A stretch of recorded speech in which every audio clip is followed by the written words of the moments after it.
The Reawakening of the Titans, Part 4. The Titans Rise. The air in the chamber grew cold, and the ground trembled beneath Elara's feet.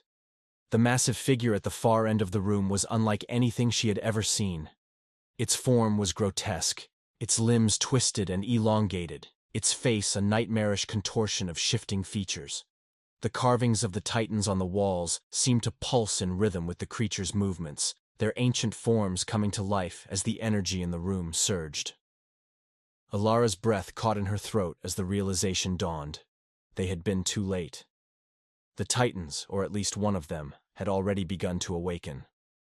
"We need to move," Reese shouted, his voice cutting through the growing hum of power in the room. He raised his weapon, his hand steady despite the tremors in the ground. "Now!" Denner, standing frozen by the altar, finally tore his gaze from the massive figure. "No! We can't leave yet! We have to use the binding stones. There's still time." "There's no time," Reese barked. "That thing is waking up, and we're sitting ducks." But Denner shook his head, his eyes wild with desperation. "If we leave now, there's no stopping them. We'll be condemning the entire colony, no, the entire galaxy, to destruction." Elara's heart raced as she looked between the two men.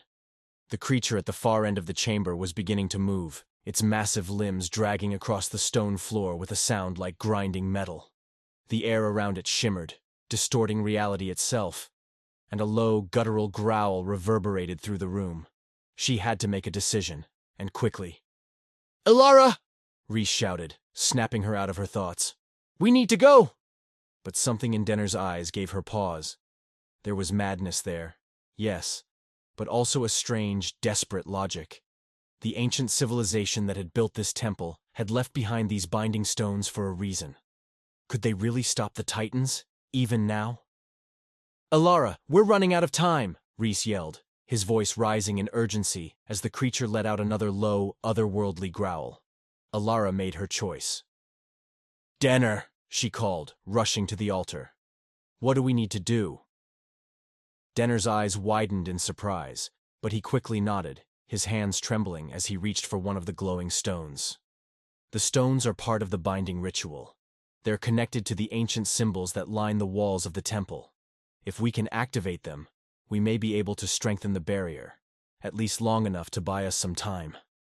Elara grabbed one of the stones, feeling the strange, pulsating energy coursing through it. It was warm to the touch, and the symbols etched into its surface seemed to shift and writhe as if alive. "How do we activate them?" Denner pointed to the intricate carvings on the walls. "The symbols are part of the ritual. They need to be aligned with the energy of the stones. If we can decipher the pattern, we can activate the binding process." Reese cursed under his breath, his weapon still trained on the creature as it slowly lumbered toward them. "I hope you two know what you're doing, because we're out of time." Elara moved quickly, her fingers tracing the symbols on the walls. The carvings seemed to shimmer under her touch, and she could feel the ancient power they held. But the pattern was complex, and the symbols shifted and changed with every glance, making it nearly impossible to discern the correct sequence. "Focus," she whispered to herself, her mind racing. She had studied ancient civilizations her entire career, but nothing had prepared her for this. The symbols were alive, shifting with the energy of the Titans, and if she couldn't find the right sequence soon, it would be too late. Denner worked alongside her, his movements frantic but precise. "There's a pattern," he muttered, more to himself than to anyone else. "It's connected to the cycles of the stars, the movement of the cosmos. The Titans were bound to the natural order of the universe. We just need to—" Before he could finish, the creature let out a deafening roar, its massive form lunging forward with terrifying speed.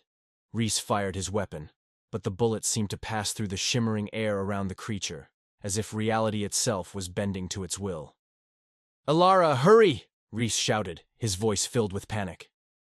Elara's hands shook as she continued tracing the symbols, her mind racing to find the pattern. The energy in the room was overwhelming, the very air crackling with power. She could feel the presence of the Titans all around her, their ancient, malevolent gaze pressing down on her like a weight. And then suddenly, it clicked. "The stars," she whispered, her eyes widening. "It's a map of the stars." The symbols weren't just random carvings. They were a representation of the cosmos, a star chart that mapped the movements of celestial bodies. The Titans had been bound to the natural order of the universe, and the binding stones were designed to reinforce that connection. "Elara?" Denner's voice was trembling, but hopeful.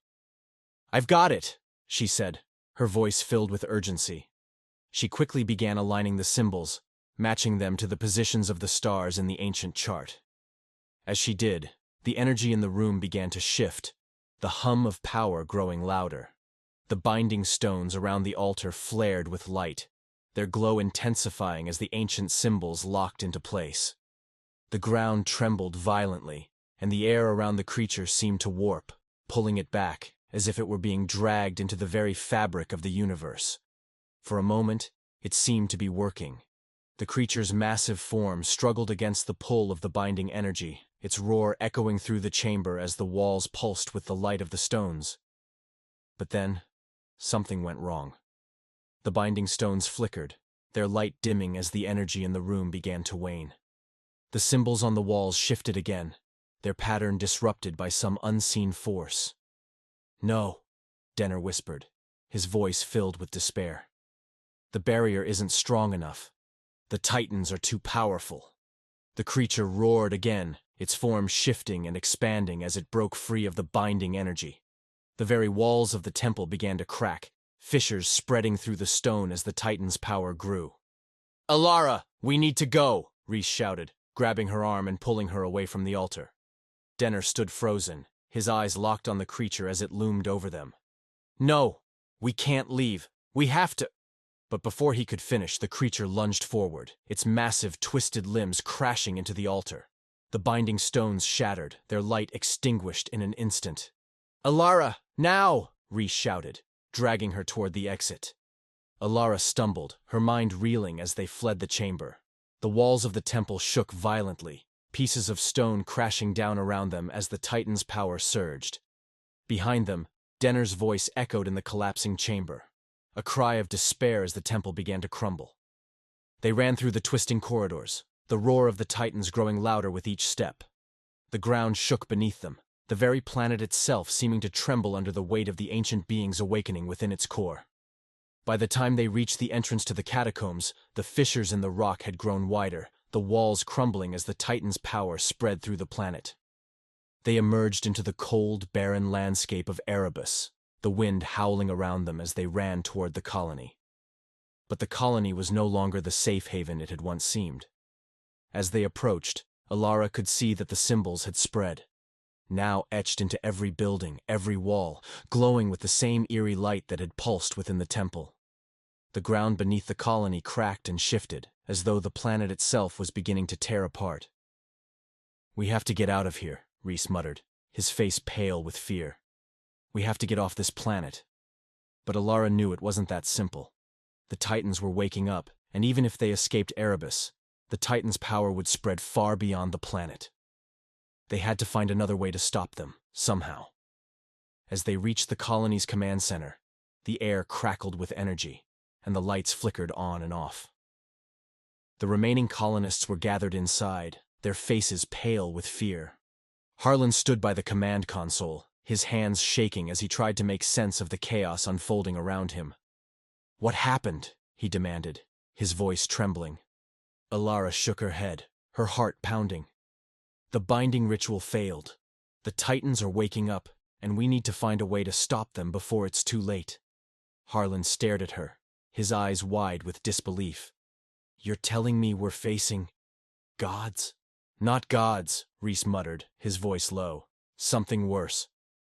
As the ground beneath them trembled again, Elara felt a chill run down her spine.